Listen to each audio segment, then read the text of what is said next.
దేని గురించి చెప్పేవారి కొంచెం కష్టం వచ్చి జ్వరం వచ్చిందా పెద్ద మనిషి ఏదేనా బీపీ గోళీలు రోజు వేసుకుంటున్నావా చెక్ చేపిస్తే ఎంతుందమ్మా చూసిరా ఎంతుందమ్మా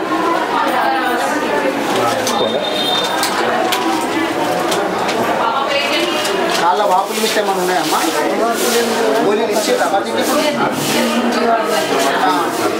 రోజు ఇస్తున్నా అంటే రోజు వేసుకుంటున్నావా ఇంటికి వచ్చే తీసుకపోతున్నావా అని ఇస్తున్నా గోళీలు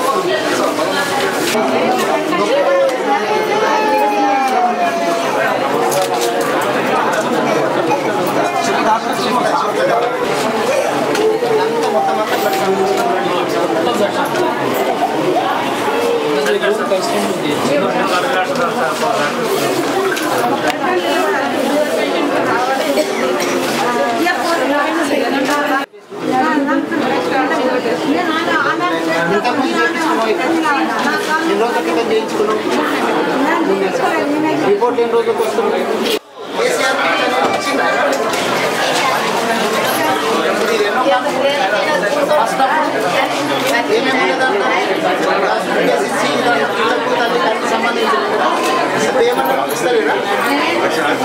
తర్వాత ఇప్పుడు గర్భంతో ఉన్నప్పుడు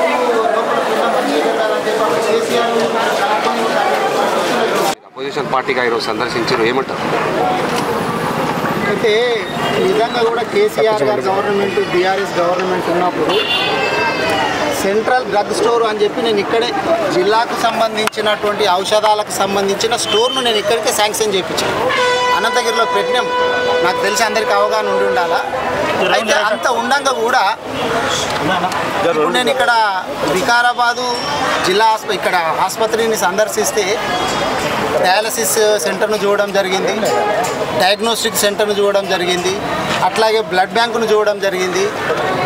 ఓపీలో ఉన్నటువంటి పేషెంట్లను కూడా అడిగి తెలుసుకున్నా.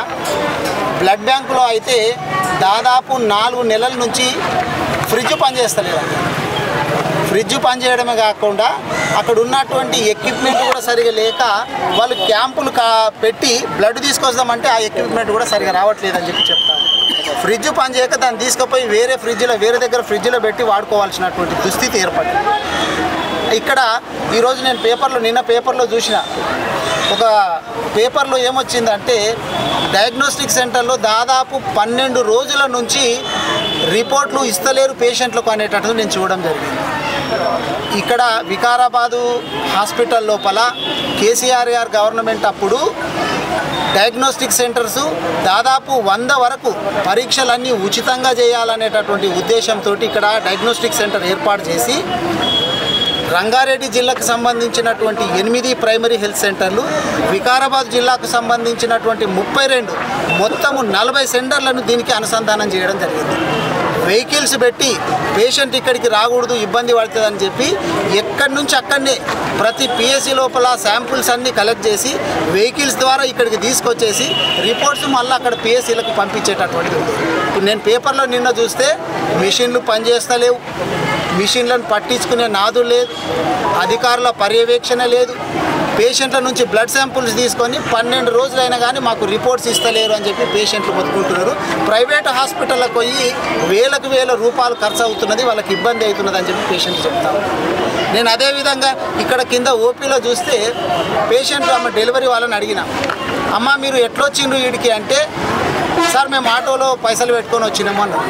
కేసీఆర్ గారు గవర్నమెంట్ ఉన్నప్పుడు అమ్మ ఒడి అనేటటువంటి పథకం పెట్టి వెహికల్ ఇంటికే పోయి గర్భవతులున్నా కాన్ పైన వాళ్ళను హాస్పిటల్ దాకా తీసుకొచ్చుడు, మళ్ళీ హాస్పిటల్ నుంచి ఇంటికి తీసుకుపోయి దించొచ్చేది ఒక చిల్లి గవ్వ ఖర్చు లేకుండా. ఇప్పుడు వాళ్ళంతా సొంత పైసలు పెట్టుకొని వచ్చిండ్రట. అదేగాక గర్భంతో ఉన్నప్పుడు కేసీఆర్ న్యూట్రిషన్ కిట్ అని చెప్పి తల్లి బిడ్డ ఆరోగ్యంగా ఉండాలనేటటువంటి ఉద్దేశంతో న్యూట్రిషన్ కిట్ ఇస్తుంది. ఇప్పుడు నేను అక్కడ అడిగిన, అమ్మ నీది ఎన్నో కాన్పు అంటే నాది 2వ కాన్పు సార్ అన్నాడు. అల్కగా అయిందా, ఆపరేషన్ అయిందంటే అల్కగా అయింది సార్ అన్నాడు. మరి నీకేమన్నా ఇట్లా గర్భంతో ఉన్నప్పుడు కిట్ ఇచ్చిండ్రా అమ్మంటే మొదటి కాన్పు అప్పుడు అయితే ఇచ్చిండ్రు సార్, అప్పుడు దాంట్లో ఖజ్జర పండ్లు తేనె నెయ్యి అన్నీ చాలా ఉండే అప్పుడు ఇచ్చిండ్రు, ఈ కాన్పు అప్పుడు మాత్రం ఇయ్యలేరు అని చెప్పి చెప్తావు. అదేగాక డెలివరీ కాగానే ఓ సూట్ కేసు ఇస్తుండే సార్ మాకు, తల్లికి పిల్లలకు అందరికీ అన్నీ ఉంటుండే, దాంట్లో కేసీఆర్ కిట్ అనేటటువంటిది అది కూడా మాకు ఇస్తలేరు అనేటటువంటి విషయాన్ని ఇప్పుడు ఈరోజు చెప్తా ఉన్నాం. అంటే రోజు రోజుకి ఇప్పుడు ఇంకో పేషెంట్ అని అడుగుతుంటే ఏం మందులు ఉన్నా కానీ బయటికి రాసిస్తున్నారు సార్ అంటున్నారు. మరి సెంట్రల్ డ్రగ్ స్టోర్ ఇక్కడ పెట్టి మందులన్నీ ఏమవుతున్నట్టు? మరి మందులు సప్లై లేదా, వస్తే పేషెంట్లకు ఇస్తలేరా? బయటికి ఇక్కడ ఉన్నటువంటి వాళ్ళందరూ కూడా నిరుపేద పేషెంట్లే, సర్కారు దవాఖానకు వస్తున్నటువంటి వాళ్ళందరూ పేద పేషెంట్లే. కాబట్టి వీళ్ళకు బ్లడ్ అన్నీ కూడా బయటికి రాసి ఇవ్వాల్సినటువంటి అవసరం ఏమొస్తుంది? స్కానింగ్ కూడా నేను అడిగిన, ఏడ చేపించుకున్నారమ్మా స్కానింగ్ అంటే బయటికి రాసి ఇచ్చారు సార్, బయట పోయి చేపించుకొచ్చుకున్నా. ఇట్లా ఒక్కటని కాదు, చూస్తుంటే కూడా బీఆర్ఎస్ గవర్నమెంట్ ఉన్నప్పుడు హెల్త్ గురించి ఎంత శ్రద్ధ అయితే పెట్టిండ్రో ఈరోజు చూస్తుంటే పేషెంట్లు అందరూ కూడా అవస్థలు పడతా ఉన్నారు, చెప్తా ఉన్నారు అనేది తెలుస్తూ ఉంది. పేపర్లలో వాళ్ళకు అనుకూలమైనటువంటి పేపర్లే ఈరోజు పెద్ద పెద్ద కథనాలతోటి తాటికాయంత అక్షరాలతోటి రాస్తున్నాయంటే రేవంత్ రెడ్డి గారు దృష్టి పెట్టాలి. మరి ఇప్పుడు ఏం చేస్తుండ్రు? దామోదర్ రాజనరసింహ గారు కూడా హెల్త్ మినిస్టర్గా ఉన్నారు, వాళ్ళు కూడా దీని మీద పర్యవేక్షించాలా, చూడాలా ఏం జరుగుతున్నది. అదిగాక నేను డయాలసిస్ పోతే ఇందాక సార్ ఇక్కడ జనరేటర్ లేదు, కరెంటు పోయినప్పుడు చాలా ఇబ్బంది అవుతుంది, కొంతమంది చనిపోయిండ్రని కూడా చెప్తున్నారు. నేను ఎమ్మెల్యేగా ఉన్నప్పుడు ఇక్కడ జనరేటర్ను శాంక్షన్ చేయించడం జరిగింది. నేను సూపరింటెండెంట్ గారిని అడిగిన, సూపరింటెండెంట్ గారిని నేను జనరేటర్ శాంక్షన్ చేయించినాము, దాదాపు ఇప్పుడు శాంక్షన్ చేయించి కూడా 1 year దాటిపోయింది. ఇప్పుడు వాళ్ళ గవర్నమెంట్ వచ్చే 1 year దాటిపోయింది. నేను శాంక్షన్ అంతకంటే 2-3 months ముందే చేయించినాను. ఏమైంది అని అంటే నాకు కూడా తెలియదని చెప్పి DCHS గారికి నా ముందే ఫోన్ కలిపి మాట్లాడి, మీరందరూ కూడా విని ఉంటారు. అవును సార్ శాంక్షన్ అయ్యింది, ఎక్కడ ఆగిందో తెలియదు కానీ అది ఇప్పటివరకు రాలేదు అని చెప్పి DCHS గారు ప్రదీప్ గారు డాక్టర్ కూడా చెప్తా ఉన్నారు. అంటే మరి దీని మీద పర్యవేక్షణ అనేటటువంటిది ఉందా? అసలు ఎట్లా నడుస్తున్నాయి హాస్పిటళ్ళు, ఎంతమంది వస్తున్నారు అనేది చూసుకోవాలి కదా. ఎందుకంటే ఈ హాస్పిటల్కు దాదాపు ప్రతిరోజు 1000 నుంచి 1200 శాంపుళ్ళు వస్తాయంట. అంటే 1000 నుంచి 1200 శాంపుళ్ళు దాదాపు 40 ప్రైమరీ హెల్త్ సెంటర్ నుంచి వస్తున్నప్పుడు బాధ్యతగా వాళ్ళకు రిపోర్ట్లు అందించాల్సినటువంటి బాధ్యత మన మీద ఉంటుంది కదా. మరి గవర్నమెంట్ ఇంత నిర్లక్ష్యం చేస్తే, పేదల ఆరోగ్యాన్ని ఇంత నిర్లక్ష్యం చేస్తే ఎటు పోతుంది సమాజం అనేటటువంటి రేవంత్ రెడ్డి గారి ఆలోచన చేయాలని చెప్పి కూడా నేను కోరుతా ఉన్నాను. ఇంకా ఇప్పుడు మొన్ననే నేను పేపర్లు ఎక్కడో చూసిన, గౌరవ స్పీకర్ గారు రివ్యూ పెట్టేసేసి బ్రిడ్జ్ కడుతున్నాము అందరూ సహకరించాలని చెప్పి, చాలా సంతోషం. నేను కూడా ప్రజలకు అదే విన్నపం చేస్తున్నా, ప్రజలందరూ కూడా సహకరించాలా. ఎందుకంటే కేసీఆర్ గారి గవర్నమెంట్లో మేము శాంక్షన్ చేయించినటువంటి బ్రిడ్జ్ అది దాదాపు 100 కోట్లు 98 కోట్లు ఏమో దాదాపు పెట్టి బీఆర్ఎస్ గవర్నమెంట్ లోపల మేము శాంక్షన్ చేయించినటువంటి బ్రిడ్జు ఇప్పటి వరకు కూడా ఏదో పిల్లర్స్ కొంచెం లేచినాయి, మధ్యలో ఆగిపోతున్నాయి. దయచేసి నేను స్పీకర్ గారిని కూడా కోరేది ఏంటంటే, చాలా సంతోషం మీరు రివ్యూ పెట్టిండ్రు, ప్రజలకు కూడా విజ్ఞప్తి చేస్తున్నా, నేను కూడా విజ్ఞప్తి చేస్తున్నా, ఇది పార్టీలకు అతీతంగా పార్టీలను పక్కన పెట్టి ఆ బ్రిడ్జ్ చాలా అవసరం వికారాబాద్. అదైతే ఎన్నో యాక్సిడెంట్, మొన్న కూడా చూస్తే ఈ మధ్య ఒకసారి యాక్సిడెంట్ అయ్యింది, మొత్తం ట్రాఫిక్ జామ్ అయింది అనేది కనిపిస్తూ ఉంది. మీరందరూ దయచేసి ప్రజలందరూ కూడా సహకరించాలా. అక్కడ ఎవరైనా ఇండ్లు పోతున్నా కానీ స్థలాలు పోతున్నా కానీ గవర్నమెంట్ ఆదుకోవాలని కూడా గవర్నమెంట్ కూడా డిమాండ్ చేస్తూ ఉన్నాము. వీలైనంత తొందరగా దాన్ని కంప్లీట్ చేయాలి. ఇప్పుడు సంవత్సరం దాటింది, మేము శాంక్షన్ చేయించి దాదాపు సంవత్సరంన్నర అవుతుంది, 1-2 పిల్లర్లు వేసిండ్రు మళ్ళీ ఆగిపోయింది. వీలైనంత తొందరగా, ఎందుకంటే అది బీఆర్ఎస్ గవర్నమెంట్ ప్రతిష్టాత్మకంగా ఆ బ్రిడ్జిని, ఎందుకంటే 30 సంవత్సరాల నుంచి లేనటువంటి బ్రిడ్జిని బీఆర్ఎస్ గవర్నమెంట్ శాంక్షన్ చేసింది. దాన్ని ప్రజలు కూడా సహకరించి తొందరగా చేయాలని చెప్పి కోరుతా ఉన్నాను. దాంతోపాటు ఇప్పుడు రేపో మాపో ఇందిరమ్మ ఇండ్లు చెప్తా ఉన్నారు, రేషన్ కార్డులు చెప్తా ఉన్నారు, అట్లాగే ఇందిరమ్మ భరోసా అనేటటువంటిది చెప్తా, ఆత్మీయ భరోసా అనేది చెప్తా ఉన్నారు. ఈ ఇందిరమ్మ ఇండ్లకు సంబంధించి కూడా అట్లాగే రేషన్ కార్డులకు సంబంధించి నేను చూస్తే చాలామంది పేర్లు, మా పేరు మిస్ అయినాయి, మేము అర్హులము, అప్పుడు ప్రజాపాలన పెట్టినప్పుడు మేము అందరం కూడా మాకు రేషన్ కార్డు కావాలని చెప్పి రాసిచ్చినాము, అయినా కానీ మా పేర్లు మిస్ అయినాయి అని చెప్పి చెప్తా ఉన్నాం. ఈ కులగణనకు దానికి లింక్ పెట్టి కులగణనలో ఏదైతే ఉందో ఆ పేర్లనే తీసుకున్నారు అనేటటువంటిది ఏదో చెప్తా ఉన్నారు. నేను గవర్నమెంట్ కోరేది ఏంటంటే, ఎవరికి అవసరమో మీ దగ్గర సమాచారము, పూర్తి సమాచారం ఉంది, ఆ సమగ్ర అప్పుడు సర్వే ఏదైతే చేసిండ్రో దానికి సంబంధించిన అర్హులైనటువంటి వాళ్ళందరికీ కూడా రేషన్ కార్డులు ఇవ్వాలి. దాంతోపాటు ఈ ఉపాధి హామీ కూలీలకు ఇచ్చేటటువంటి ఇందిరమ్మ ఆత్మీయ భరోసా అయితే మీరు ఏదైతే చెప్తా ఉన్నారో సంవత్సరానికి 12,000 ఇస్తామని చెప్పి చెప్తా ఉన్నారు. అయితే దాంట్లో ఏం కిటుకు పెట్టిండ్రు మళ్ళీ అంటే ఒకటేమో మహిళలకు ఇస్తామనేటటువంటిది ఏదో అన్నారు. మరి ఒక క్లారిటీ కావాలా, ఖాళీ మహిళలకు మాత్రమే మహిళా కూలీలకే ఇస్తారా, అందరికీ ఇస్తారా, దాని మీద ఒక క్లారిటీ చెప్పాలా. దాంతోపాటు 20 రోజులు కనీసం పనిచేసి ఉండాలనేటటువంటిది ఒక నిబంధన పెట్టారు. 20 రోజులు కనీసం పనిచేసి ఉండాలంటే ఒక ఇంటికి సంబంధించి నాకు తెలిసి 100 రోజుల లిమిట్ ఏదో పెట్టిరు పని దినాలు, కూలి దినాలు 100 రోజులు పెడితే మరి అందులో ముగ్గురు ఉన్నారంటే దాదాపు అది డివైడ్ చేసుకుంటే 33 రోజులు అట్లా వస్తుంది ఒకరికి. 33 రోజులు వచ్చినప్పుడు ఏదన్నా కారణం చేత ఏదన్నా అనారోగ్యమో లేకపోతే ఉండకపోవడం చేత ఆ 33 రోజుల లోపల ఇంకొక 15 రోజులు వాళ్ళు అటెండ్ కాకపోతే వాళ్ళు అర్హత కోల్పోయేటటువంటి అవకాశం ఉంది. కాబట్టి మనము దయచేసి వీళ్ళందరూ కూడా నిరుపేదలు.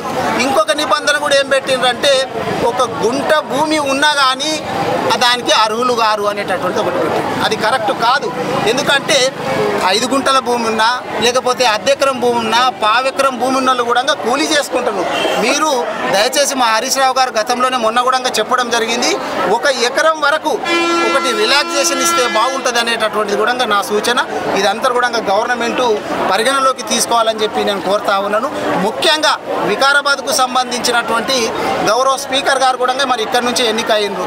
మరి గతంలో ఆయన చాలా సందర్భాల్లో నేను మాట్లాడినప్పుడు విన్నాను, దాదాపు 3,000 నుంచి 4,000 కోట్లు ఫండ్ ఇక్కడికి తీసుకొస్తాను అని కూడా చెప్పడం జరిగింది. కానీ రేవంత్ రెడ్డి గారు అయితే మొత్తం కొడంగల్కు తీసుకుపోతున్నట్టుగా నేను చూసినాను చాలా సందర్భాల్లో. వికారాబాద్ జిల్లా లోపల రోడ్లకు సంబంధించినటువంటి మా మిత్రులు కూడా పెట్టినటువంటి వీడియోలను కూడా నేను చూడడం జరిగింది. దాని మీద కూడా స్పందించాలా. ఇక్కడ నుంచే ముఖ్యమంత్రి గారు ఉన్నారు, ఇక్కడ నుంచే స్పీకర్ గారు ఉన్నారు, కానీ ఫండ్స్ అన్ని మాత్రం కొడంగల్కే పోతున్నాయి. దయచేసి వికారాబాదు ఇది జిల్లా కేంద్రం, దీనికి మరి నాకు తెలిసి NREGSకు సంబంధించినటువంటి ఫండ్స్ తప్ప మరి వేరే ఫండ్స్ ఏమన్నా వచ్చినాయో నాకైతే తెలియదు. మరి దయచేసి మరి 3-4 వేల కోట్లు తీసుకొస్తామని చెప్పిండ్రు. NREGS తప్ప మీరు ఎన్ని ఫండ్స్ తీసుకొచ్చిండ్రు మరి డెవలప్ చేస్తే బాగుంటుంది. ముఖ్యంగా రోడ్లకు సంబంధించి డెవలప్ చేయాలా. ఆ బ్రిడ్జు బీఆర్ఎస్ గవర్నమెంట్ శాంక్షన్ చేసినటువంటి బ్రిడ్జిని కూడా తొందరగా కంప్లీట్ చేయాలా. హాస్పిటల్కి సంబంధించినటువంటి జనరేటర్ నేను శాంక్షన్ చేయించినటువంటి జనరేటర్ ఇంకా పెండింగ్ ఉన్నది కాబట్టి అక్కడ డయాలసిస్లో ఇబ్బంది అవుతున్నది. వీలైనంత తొందరగా ఆ జనరేటర్ కూడా వీడికి తీసుకురావడానికి ప్రయత్నం చేయాలా. ఔషధాలన్నీ కూడా మెడిసిన్స్ బయటికి రాసిస్తుండ్రట, స్కానింగ్ బయటికి రాసిస్తుండ్రట. వీటన్నిటిని కూడా బయటికి రాయకుండా లోపలనే సదుపాయం ఏర్పాటు చేయాలా. అదేవిధంగా మేము ఇచ్చినటువంటి కేసీఆర్ న్యూట్రిషన్ కేసీఆర్ కిట్టు కూడా మళ్ళీ సప్లై చేయాలని చెప్పి ప్రధాన ప్రతిపక్షంగా మేము బీఆర్ఎస్ పార్టీ నుంచి కోరుతాం. సార్ ఇంకోటి రైతులకు రుణమాఫీ చేస్తున్నామని రాష్ట్ర ప్రభుత్వం అంటుంది సార్. చాలామంది బ్యాంకుల చుట్టూ పడిగాపులు కాదు సార్, మాకు రుణమాఫీ కావట్లేదు. దానివల్ల మీ స్పందన సార్? మనం చూస్తున్నాం ఇప్పుడు మంత్రులు కావచ్చు, ముఖ్యమంత్రి గారు కావచ్చు, సంవత్సరం నుంచి మేము రుణమాఫీ చేసినామని చెప్పి చెప్తున్నారు. మళ్ళీ అక్కడక్కడ పోయి మిగిలింది కూడా చేస్తామని చెప్తున్నారు. వాళ్ళే చూడండి, ఇప్పుడు రుణమాఫీ అయిపోయింది అని చెప్పి వాళ్ళే చెప్పవట్లేదు. మొన్నటికి మొన్న ఢిల్లీలో పోయి కూడా ముఖ్యమంత్రి గారు ఏం చెప్పారంటే మేము తెలంగాణ లోపల 6 గ్యారంటీలు అమలు చేసినాము, ఇక ఢిల్లీలో కూడా చేస్తాము అని చెప్పి చెప్పబట్టి వచ్చి మళ్ళీ ఇక్కడ ఏం చెప్తాడు, మిగిలిపోయిన వాళ్ళే ఎవరన్నా ఉంటే మళ్ళీ చేస్తా అంటాడు. అంటే ఇప్పుడు మనం అర్థం చేసుకోవాలి, మిగిలిపోయినవి ఉన్నాయని ఆయన ఒప్పుకుంటలేడా?